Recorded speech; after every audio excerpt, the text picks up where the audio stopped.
നമസ്കാരം. എല്ലാ UK മലയാളികൾക്കും ഗുഡ് മോർണിംഗ് UKയുടെ മോർണിംഗ് ന്യൂസിലേക്ക് സ്വാഗതം.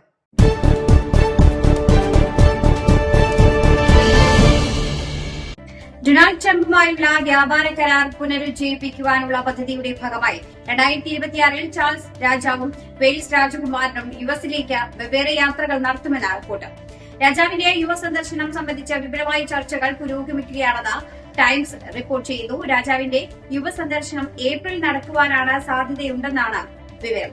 വർഷാവസാനം വില്യം അമേരിക്കയിലേക്ക് പ്രത്യേക സന്ദർശനം നടത്തുമെന്നാണ് പ്രതീക്ഷ. 2007 ജോർജ് W. ബുഷിന്റെ ക്ഷണം എലിസബത്ത് രാജ്ഞി സ്വീകരിച്ചതിനു ശേഷം ഒരു ബ്രിട്ടീഷ് രാജാവ് നടത്തുന്ന ആദ്യ സന്ദർശനമായിരിക്കും അത്. ഈ മാസം ആദ്യം വ്യാപാര തർക്കങ്ങളെ തുടർന്ന് ബ്രിട്ടീഷ് സാങ്കേതിക വിദ്യയിൽ വാഗ്ദാനം ചെയ്ത multi-billion പൗണ്ട് നിക്ഷേപം യുഎസ് താൽക്കാലികമായി നിർത്തിവച്ചിരുന്നു. ട്രംപിന്റെ UK സന്ദർശനത്തിനോടനുബന്ധിച്ച് 31 ബില്യൺ പൌണ്ടിന്റെ കരാറിന്റെ ഭാഗമായി മൈക്രോസോഫ്റ്റിൽ നിന്ന് 22 ബില്യൺ പൌണ്ടും ഗൂഗിളിൽ നിന്ന് 5 ബില്യൺ പൌണ്ടും ഉൾപ്പെടെ UKയിൽ കോടിക്കണക്കിന് ചെലവഴിക്കുമെന്ന് യുഎസ് ടെക് കമ്പനികൾ പ്രഖ്യാപിച്ചിരുന്നു. എന്നാൽ മറ്റ് മേഖലകളെ വ്യാപാര തടസ്സങ്ങൾ കുറയ്ക്കുന്നതിൽ UKയിൽ നിന്ന് പുരോഗതിയില്ലെന്ന് ചൂണ്ടിക്കാട്ടി യുഎസ് കരാർ നടപ്പാക്കുന്നത് താൽക്കാലികമായി നിർത്തിവച്ചിരിക്കുകയാണ്. പ്രധാനമന്ത്രി KS അവർക്ക് ഗ്രാമീണ സമൂഹങ്ങളുമായി നഷ്ടപ്പെട്ട വിശ്വാസം വീണ്ടെടുക്കുന്നതിന് വലിയ വെല്ലുവിളി നേരിടേണ്ടി വരുമെന്ന മുന്നറിയിപ്പ്. ബോക്സിംഗ് ഡേ ഹണ്ടിംഗ് നടക്കാനിരിക്കെ സർക്കാർ കർശന നടപടി സ്വീകരിക്കാൻ ഒരുങ്ങുന്നതായാണ് ഗ്രാമപ്രദേശങ്ങളിൽ വലിയ രീതിയിലുള്ള അതൃപ്തി ഉണ്ടാക്കിയിരിക്കുന്നത്. സർക്കാരിന്റെ പുതിയ മൃഗക്ഷേമ തന്ത്രത്തിന്റെ ഭാഗമായാണ് ട്രയൽ ഹണ്ടിംഗ് നിരോധിക്കുവാനുള്ള തീരുമാനം. ഇതോടെ ഗ്രാമീണ മേഖലകളിൽ ഇതിനോടകം നിലനിന്നിരുന്ന പ്രതിഷേധം കൂടുതൽ ശക്തമായി എന്നാണ് വിവരം. പാരമ്പര്യ നികുതി സംബന്ധിച്ച മാറ്റങ്ങളിൽ നിന്ന് സർക്കാർ ഭാഗികമായി പിന്മാറിയിട്ടും കർഷക സമൂഹങ്ങളിൽ അസംതൃപ്തി തുടരുന്നതായാണ് റിപ്പോർട്ടുകൾ. എന്നാൽ ഈ രീതിയെക്കുറിച്ച് നിരോധിക്കപ്പെട്ട ഫോക്സ് ഹണ്ടിംഗിനെ മറവിയായി ഉപയോഗിക്കുന്നുവെന്ന ആശങ്കകളാണ് സർക്കാരിനുള്ളത്. ട്രയൽ ഹണ്ടിംഗ് പൂർണ്ണമായി എങ്ങനെ നിരോധിക്കാമെന്നതിനെക്കുറിച്ച് 2026 തുടക്കത്തിൽ തന്നെ സർക്കാർ പൊതുചർച്ച ആരംഭിക്കുമെന്നാണ് അറിയിപ്പ്. യാത്രാവിലക്ക് നീക്കിയതിനു ശേഷം ബ്രിട്ടീഷ് ഈജിപ്ഷ്യൻ ആക്ടിവിസ്റ്റ് അല അബ്ദുൽ ഫത്താഹ് UKയിൽ എത്തി. സെപ്റ്റംബറിൽ ജയിൽ മോചിതനായിട്ടും ഈജിപ്ഷ്യൻ സർക്കാർ ഏർപ്പെടുത്തിയ യാത്രാവിലക്ക് നീക്കിയതിനു ശേഷമാണ് അദ്ദേഹത്തിന് ലണ്ടനിലെത്തുവാൻ സാധിച്ചത്. വിമതരോടുള്ള ഈജിപ്ഷ്യൻ സർക്കാരിന്റെ പെരുമാറ്റത്തിനെതിരായ എതിർപ്പ് പ്രകടിപ്പിച്ചതിന്റെ പേരിൽ അബ്ദുൽ ഫത്താഹ് ഏകദേശം 10 വർഷത്തോളം തുടർച്ചയായി ജയിലിൽ കിടക്കേണ്ടതായി വന്നിട്ടുണ്ട്. ജയിൽ മോചിതനായ ശേഷം നവംബറിൽ കെയ്റോയിൽ നിന്ന് ലണ്ടനിലേക്ക് പോകുവാൻ അബ്ദുൽ ഫത്താഹ് നടത്തിയ ശ്രമം സുരക്ഷാ സേന തടഞ്ഞിരുന്നു. കെയ്റോയ്ക്കും ലണ്ടനും ഇടയിൽ സ്വതന്ത്രമായി സഞ്ചരിക്കുവാനും UKയിൽ വന്നാൽ ഈജിപ്തിൽ നിന്ന് ശാശ്വതമായി പുറത്താക്കപ്പെടാതിരിക്കുവാനും അനുവദിക്കുന്ന ഒരു കരാറിനായി അദ്ദേഹം ഇപ്പോൾ ചർച്ചകൾ നടത്തിവരികയാണ്. ബോക്സിംഗ് ഡേ ദിനത്തിൽ പുലർച്ചെയുണ്ടായ തീപിടുത്തത്തിൽ 3 പേരെ കാണാതായെന്ന് പോലീസ് അറിയിച്ചു. ഗൾഫ്ഷെയറിലെ സ്ട്രൌഡിനടുത്തുള്ള ബ്രംസ്കോം കുന്നിലെ ഒരു പ്രോപ്പർട്ടിയിൽ പുലർച്ചെ 3 മണിയോടെയാണ് തീപിടുത്തമുണ്ടായത്. ഇവിടെ നിന്ന് രക്ഷപ്പെട്ട ഒരാളെ ചികിത്സയ്ക്കായി അടുത്തുള്ള ആശുപത്രിയിൽ പ്രവേശിപ്പിച്ചിട്ടുണ്ട്. പ്രോപ്പർട്ടിക്കുള്ളിൽ ഉണ്ടായിരുന്നതായി കരുതപ്പെടുന്ന 3 പേരെ ഇതുവരെയും കണ്ടെത്തുവാൻ സാധിച്ചിട്ടില്ല. Gloucestershire fire and rescue service, ambulance service, പാരാമെഡിക്കലുകൾ എന്നിവർ സംഭവം റിപ്പോർട്ട് ചെയ്ത് ഉടനെ തന്നെ സ്ഥലത്തെത്തിയതായി ഗ്ലൗസ്റ്റർഷെയർ പോലീസ് വക്താവ് പറഞ്ഞു. പ്രോപ്പർട്ടിക്ക് അകത്തുണ്ടായിരുന്നതായി കരുതുന്ന മറ്റു 3 പേരെ ഇതുവരെയും തിരിച്ചറിയാൻ സാധിച്ചിട്ടില്ല. അവരെ കണ്ടെത്തുവാനുള്ള ശ്രമങ്ങൾ നടക്കുകയാണെന്നും പോലീസ് അറിയിച്ചു. ക്രിസ്തുമസ് ദിനത്തിൽ ഗ്ലാസ്ഗോയിലെ തെരുവിൽ പരിക്കേറ്റ നിലയിൽ കണ്ടെത്തിയ യുവാവ് മരണപ്പെട്ടു. 38 വയസ്സുള്ള യുവാവാണ് മരണപ്പെട്ടത്. ക്രിസ്തുമസ് രാവിലാണ് നഗരത്തിന്റെ പടിഞ്ഞാറൻ അറ്റത്തുള്ള ഗ്രേറ്റ് വെസ്റ്റേൺ റോഡിനടുത്തുള്ള നേപ്പിയർഷാ സ്ട്രീറ്റിൽ നിന്ന് പരിക്കേറ്റ ഒരാളെക്കുറിച്ച് സ്കോട്ട്ലൻഡ് പോലീസിന് റിപ്പോർട്ട് ലഭിക്കുന്നത്.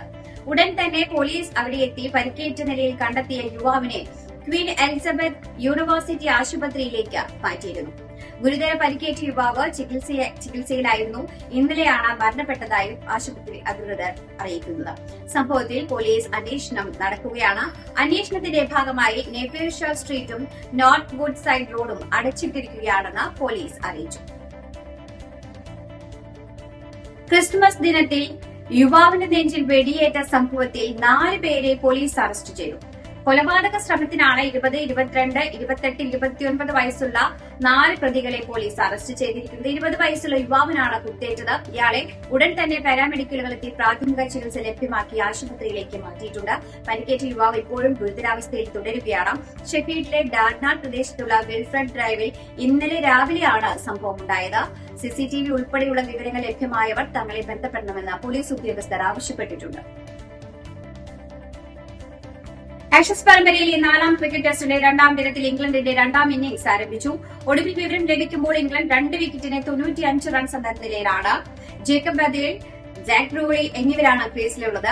80 റൺസ് വേണം ഇംഗ്ലണ്ടിനെ ഇനി ജയിക്കുവാൻ. ആദ്യ ദിനം ഇരു ടീമുകളെയും 10 വിക്കറ്റുകൾ വീണ മത്സരത്തിൽ 2ാം ദിനത്തിൽ ഓസ്ട്രേലിയ 2ാം ഇന്നിംഗ്സിൽ 132 റൺസിന് ഓൾ ഔട്ടായിരുന്നു. 42 റൺസിന്റെ 1ാം ഇന്നിംഗ്സ് ലീഡുമായി ഇറങ്ങിയ ഓസീസിന് ആകെ 174 റൺസിന്റെ ലീഡാണുള്ളത്. ഇംഗ്ലണ്ടിന് വേണ്ടി ബ്രൈഡൻ കാർഡ്സ് 4 വിക്കറ്റും ബെൻ സ്റ്റോക്സ് 3 വിക്കറ്റ് വീതവും നേടി. മലങ്കര ഓർത്തഡോക്സ് സഭയുടെ UK, യൂറോപ്പ്, ആഫ്രിക്ക ഭദ്രാസനത്തിന് കീഴിലുള്ള പോർട്ട്ലിഷ് സെന്റ് മേരീസ് ഇന്ത്യൻ ഓർത്തഡോക്സ് ഇടവകയിൽ തിരുപ്പിറവി ശുശ്രൂഷകൾ ഭക്തിപൂർവ്വം നടന്നു. ഡിസംബർ 24 വൈകുന്നേരം നടന്ന ശുശ്രൂഷകൾക്ക് ഇടവക വികാരി റവറന്റ് ഫാദർ ജീതു വർഗീസ് മുഖ്യ കാർമ്മികത്വം വഹിച്ചു. തിരുപ്പിറവിയുടെ സ്മരണ പുതുക്കിയുള്ള ജന്മപ്പെരുന്നാൾ ശുശ്രൂഷകൾ, ഭക്തിനിർഭരമായ പ്രദക്ഷിണം എന്നിവ ചടങ്ങുകളുടെ ഭാഗമായി. തുടർന്ന് നടന്ന വിശുദ്ധ കുർബാനയ്ക്കും മനോഹരമായ പുനരാവിഷ്കരണ തീജ്വാല ശുശ്രൂഷകൾക്കും ഇടവകയിലെ മുഴുവൻ വിശ്വാസികളും പങ്കുചേർന്നു. മനുഷ്യകുലത്തിന് സമാധാനത്തിന്റെയും പ്രത്യാശയുടെയും പ്രകാശം പകർന്ന തിരുപ്പിറവിയെക്കുറിച്ചുള്ള ക്രിസ്തുമസ് സന്ദേശം റവറന്റ് ഫാദർ ജീതു വർഗീസ് നൽകി. ശുശ്രൂഷകൾക്ക് ശേഷം നടന്ന സ്നേഹവിരുന്നോടെ പെരുന്നാൾ ചടങ്ങുകൾ സമാപിച്ചു. പെരുന്നാൾ വിജയകരമാക്കുവാൻ ഇടവക ഭരണസമിതിയും വിശ്വാസികളും നേതൃത്വം നൽകി. ശബരിമല സ്വർണ്ണക്കടത്ത് കേസിലെ 1ാം പ്രതി ഉണ്ണികൃഷ്ണൻ പോറ്റിക്കൊപ്പമുള്ള മുഖ്യമന്ത്രിയുടെ AI നിർമ്മിത ചിത്രം പങ്കുവച്ച KPCC രാഷ്ട്രീയകാര്യ സമിതി അംഗം N സുബ്രഹ്മണ്യത്തിനെ കസ്റ്റഡിയിലെടുത്തു. ചോദ്യം ചെയ്യുവാൻ വിളിപ്പിച്ചിരുന്നെങ്കിലും ഹാജരായിരുന്നില്ല. പിന്നാലെയാണ് കസ്റ്റഡിയിലെടുത്തത്. BNS 122 വകുപ്പുകൾ പ്രകാരം ചൊവ്വായൂർ പോലീസായിരുന്നു സുബ്രഹ്മണ്യത്തിനെതിരെ സ്വമേധയാ കേസെടുത്തത്. മേയർ തെരഞ്ഞെടുപ്പുമായി ബന്ധപ്പെട്ട ആരോപണങ്ങളിൽ ഉറച്ച ലാലി ജെയിംസ്. കോൺഗ്രസിൽ നിന്നും സസ്പെൻഡ് ചെയ്ത നടപടിയിലെ അതൃപ്തി പരസ്യമാക്കിയ ലാലി DCC പ്രസിഡന്റ് ജോസഫ് ടാജറ്റിനെതിരെയും തുറന്നടിച്ചു. കോൺഗ്രസിലേക്ക് തിരിച്ചെടുത്താലും ഇല്ലെങ്കിലും മരണം വരെ കോൺഗ്രസുകാരിയായിരിക്കും. അഴിമതിയുള്ള ഫയലുകൾ ഉണ്ടെങ്കിൽ ചൂണ്ടിക്കാട്ടും. അഴിമതിരഹിത ഭരണമാണ് ആഗ്രഹിക്കുന്നതെന്നും ലാലി ജെയിംസ് മാധ്യമങ്ങളോട് പറഞ്ഞു. ഫോണിന്റെ തിരിച്ചടവ് മുടങ്ങിയെന്ന് ആരോപിച്ച യുവാവിനെ വിളിച്ചുവരുത്തി കത്തികൊണ്ട് കുത്തി. വെള്ളിയാഴ്ച രാത്രി 8 മണിയോടെ താമരശ്ശേരി ചുങ്കത്താണ് ആക്രമണം. അണ്ടോണ മുഴക്കുന്ന് അബ്ദുറഹ്മാനെയാണ് കുത്തിയത്. ക്രൂരമായി മർദ്ദിച്ച ശേഷമാണ് കത്തികൊണ്ട് കുത്തിയത്. സംഭവത്തിൽ 3 പേരെ താമരശ്ശേരി പോലീസ് കസ്റ്റഡിയിലെടുത്തു. മേരിക്കുളത്ത് മദ്യലഹരിയിൽ സുഹൃത്തിനെ തലക്കടിച്ച് കൊലപ്പെടുത്തി. പുളിക്കമണ്ഡപത്തിൽ റോബിൻ തോമസ് ആണ് മരിച്ചത്. പ്രതിയെന്ന് സംശയിക്കുന്ന റോബിന്റെ സുഹൃത്ത് സോജനെ ഉപ്പുതറ പോലീസ് കസ്റ്റഡിയിലെടുത്തു. ഡോളൻ സ്വദേശിയായ റോബിൻ ഇന്നലെ രാത്രിയാണ് കൊല്ലപ്പെട്ടത്. റോബിന്റെ വീടിനടുത്താണ് സോജൻ വാടകയ്ക്ക് താമസിക്കുന്നത്. ഇതോടുകൂടി വാർത്താ ബുള്ളറ്റിൻ ഇവിടെ അവസാനിക്കുകയാണ്. എല്ലാ പ്രേക്ഷകർക്കും നല്ലൊരു ദിനം ആശംസിക്കുന്നു.